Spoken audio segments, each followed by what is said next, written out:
If you look at statistics from last year, we didn't seem to be the most stellar defense on paper.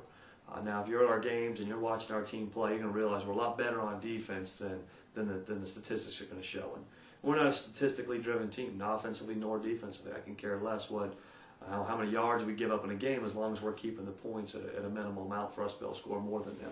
So we don't get too caught up on statistics. We want to make sure we play good defense.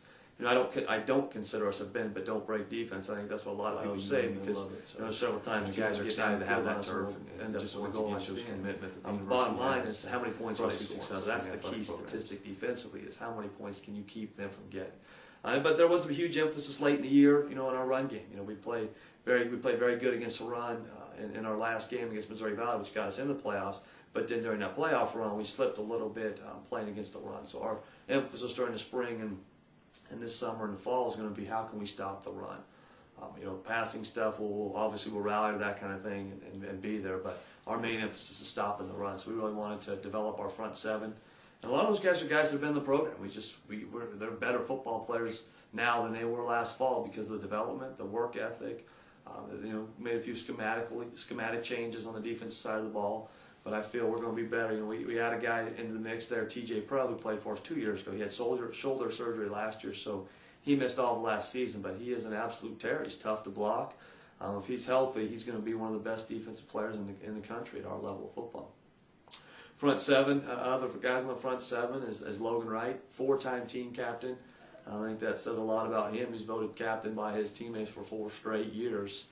And, we know 2-time all-conference player. He's going to get on the field, do things right, be playing next to several other linebackers with, Dan Carlisle's the other inside linebacker who's been started for us for a couple of years. We expect a lot of good things out of him. Outside linebacker is interesting. We've got several redshirt freshmen that are battling for playing time out there. We've loved our recruiting class the last couple of years, and all those redshirt freshmen battling for time at the outside linebacker position. It's good to see because that's how you build the foundation of your program is by getting those young guys a little bit playing time early and they develop into great players late. It's exactly what Logan had a chance to do. In the secondary, we're very we feel confident in the guys we have playing in the secondary. Safeties are very physical, get downhill, play the run, play the pass. Our corners are extremely fast and not only fast but again smart football players. And they put a lot of time in the classroom, a lot of time watching film to improve. And I feel that that's going to be a strength of our football team is our defensive secondary.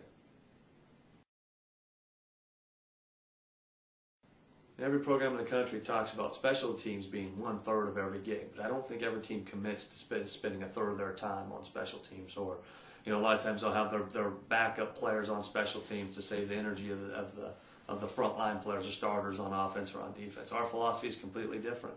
There was a couple of games this year we were able to change the course of the game because we dominated on special teams, and that's going to be our goal coming into this season. We already feel we have 2 of the top specialists in the country at our level as a punter and a kicker. Both those guys returned from last season and are good football players. And the guys around them are very vital. We're going to have our frontline type players on all of our special teams. And we feel with our team speed that's a chance for us to try to take advantage of other teams' weaknesses, is really attack them on special teams, put a lot of time into coaching special teams, put a lot of time in developing special teams players, and have fun with it.